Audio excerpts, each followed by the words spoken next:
Welcome to the deep dive. So if you're like most of us, you probably look at your life and you try to figure out how all these external things, your job, your relationships, the economy, how they're shaping your path. You're focused on the big achievements, the connections you make. Those feel like the primary drivers of success. But what if that's not the full story? I mean, the core research we've gathered for you today suggests that all those external things, they're really just the stage. Exactly. The true fundamental driver of your entire experience is something completely internal. It's your energy. And we're not just talking about, being tired or needing a coffee. We're talking about your personal frequency, the way you think, the way you carry your emotions, how you project yourself in every single interaction. And that energy signature, as the sources call it, is what really determines your reality. And here's the secret, really. The one thing that decides whether you're living reactively or with intention. Most people are living in an energetic blind spot. They're just moving through the world, unconsciously draining themselves, letting every little thing dictate their mood. And just giving away their power without even realizing it. Day after day, and that is exactly our mission today. We're going deep on how recognizing and then intentionally managing this personal energy, this internal atmosphere. How that is the real shortcut to what the research calls conscious living. We're hoping to move you from being a passenger in your own life to being the captain at the wheel. Okay, so let's start at the foundation, awareness. Because when we talk about energy, I think there's this immediate temptation for people to dismiss it. Oh, absolutely. As like woo-woo or something purely spiritual. Right. But the research we have is actually grounding this in really tangible results. So how are we defining this energy? Well, we're defining it operationally. The sources treat energy as this measurable mix of your emotional state, your dominant thoughts, and your physical presence. So think of it less like some abstract power. And more like a current, a literal current. You are either holding a strong, clear current, or you've got a weak, muddy one. And that current is constantly feeding back into your life, determining your opportunities. Okay, so let's dig into that distinction, the difference between living in the unaware state versus making that shift. Okay, so the unaware state, it's characterized by this constant energetic leakage. You can spot it really easily in certain behaviors. Like what? Well, if you find yourself always absorbing other people's drama, you walk into a meeting and immediately take on the anxiety in the room. Oh, I know that feeling. That's a drain. Or if you're constantly reacting to every notification, every little trigger, every frustration, without even a pause, you are operating unconsciously. You're not choosing your state. The environment is choosing it for you. Precisely. It just sounds exhausting. It is, which is why chronic frustration and fatigue are like the hallmarks of the unaware state. The source describes these people as being energetic sponges. Designed to absorb, not to radiate. So what does the shift to the aware state look like then? What's the first sign that someone is starting to wake up to their own energy? It's the installation of a pause button. It's that simple. Awareness means you stop reacting and you just start observing. Okay. The moment you notice, hey, that person consistently makes me feel tense, or this task I do out of obligation always leaves me feeling depleted, that's it. That's the awareness shift. So you start noticing what lifts you up, not just what drags you down. Yes. And that allows you to introduce protection, to consciously protect your mental space, your emotional space, and start choosing where your time and attention actually go. That realization that your exhaustion isn't just physical but energetic, that feels like the essential first step to reclaiming control. It moves you from victim to observer. Right. So now that you have that awareness, you can actually track where your energy is going. The next critical step is intentional management. This is where observation becomes action. Exactly. Proactive action. And I think this is where a lot of people get stuck, especially people who are naturally, caring or accommodating. They feel guilty. Yeah. They might identify that a person or a situation drains them, but they feel obligated to stay connected to it. The whole idea of management just feels selfish. And that is the biggest hurdle. But the source is so emphatic about this. Energy management is not selfish. It is absolutely essential for sustainability. Like a battery. It's just like a battery. If you are constantly discharging yourself for other people without recharging, you eventually just shut down. The world needs you charged, not depleted. Okay, so if completely cutting someone off isn't possible, like, say, the draining person is a family member or a colleague. Right, you can't just limit your boss. Exactly. So how does the source say we should manage that flow? This is where the concept of micro-boundaries comes in. It's your first line of defense. The three main practices are: 1, limit people who drain you. Which doesn't have to mean cutting them off. No. It can mean limiting the medium, so switching from phone calls to texts. Or just limiting the time, setting a 10-minute cap on that interaction. Okay, that's practical. What's the second one? Second, stop situations that exhaust you. This could be stepping back from a committee you joined out of guilt, or just making a rule not to check work email after 7 p.m. These are real proactive acts of self-preservation. And the third practice. The third is the proactive investment. Build routines that fuel your mind, body, and spirit. And this isn't about squeezing it in when you're already burned out. It's about scheduling it. Scheduling non-negotiable energy investments. You have to be constantly replenishing your system. And the ultimate payoff of all this protecting and managing your energy, it leads to a shift in how you operate.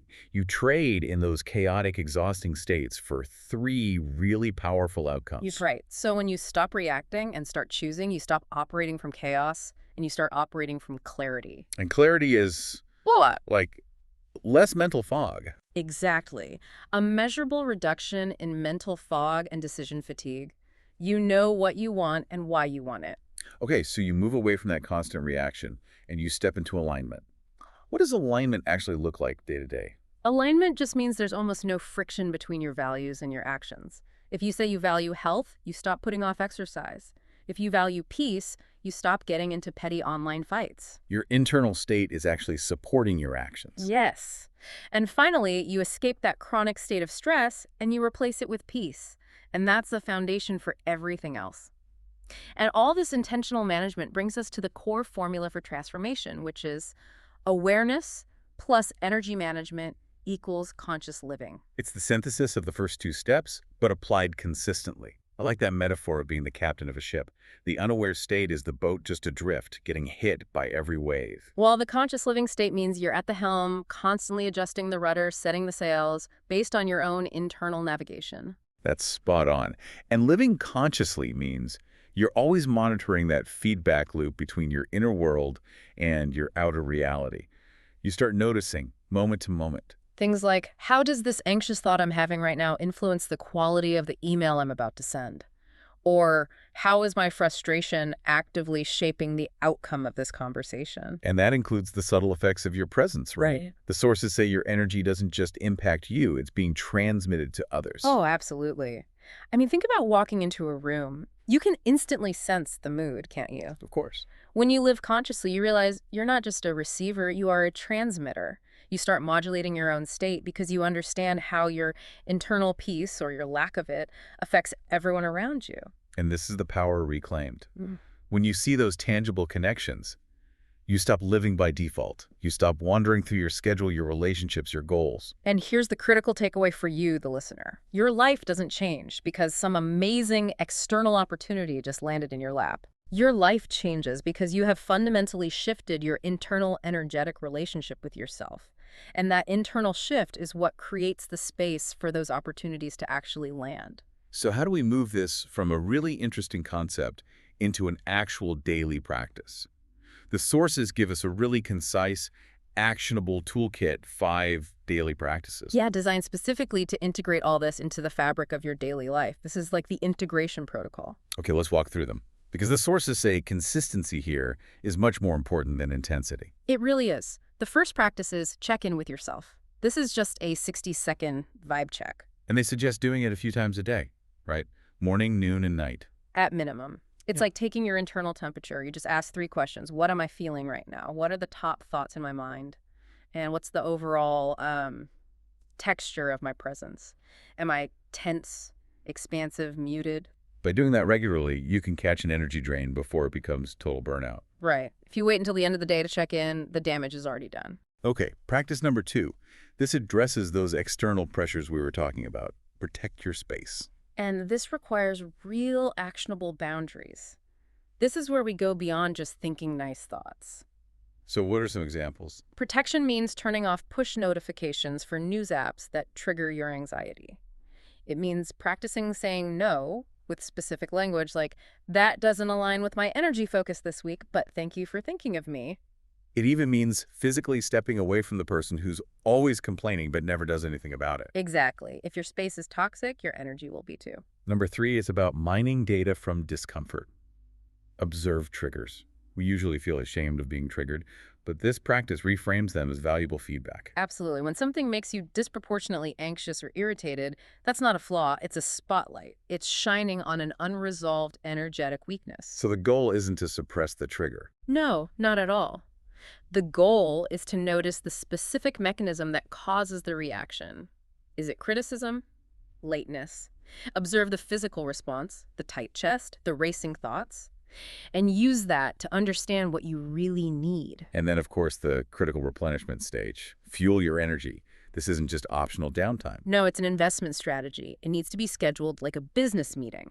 The source has highlighted 5 key activities that are proven to restore energetic balance. Let's list them. Meditate, move your body in a way you actually enjoy, journal to get thoughts out of your head, create something, and, this is crucial, spend time in nature. Time in nature has a measurable effect, right? Lowers cortisol. Measurably.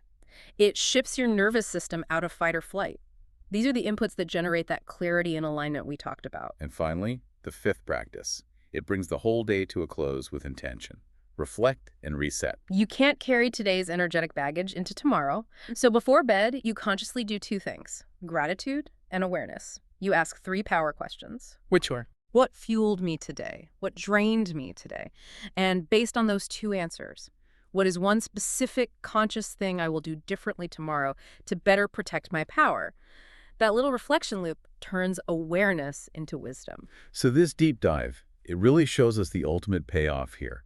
Once you genuinely become aware of your energy and you commit to the discipline of managing it, the fundamental nature of your reality actually shifts. It really does. Life stops feeling like this series of unexpected, exhausting challenges happening to you. It starts happening for you. Yes, you stop being stuck in those cycles of reactivity. You stop being a sponge for all the chaos around you. And what you project, what you radiate, changes completely. You stop putting out anxiety and you start projecting clarity and peace and deliberate alignment. That intentional energy signature, your vibe, that becomes your most potent power magnet. It's a powerful transformation. It is. The sources describe the life of a fully conscious person in a way that's really memorable. They say it's a life that is soft, conscious, and truly unstoppable. So before you jump back into your day, just take a moment and decide. Out of those 5 daily practices, the check-in, protecting your space, observing your triggers, fueling your energy, or that final reflection, which one? Which single one of those can you implement tonight to immediately begin shifting your internal narrative and walk into tomorrow fully charged? A small choice. That's the beginning of reclaiming everything.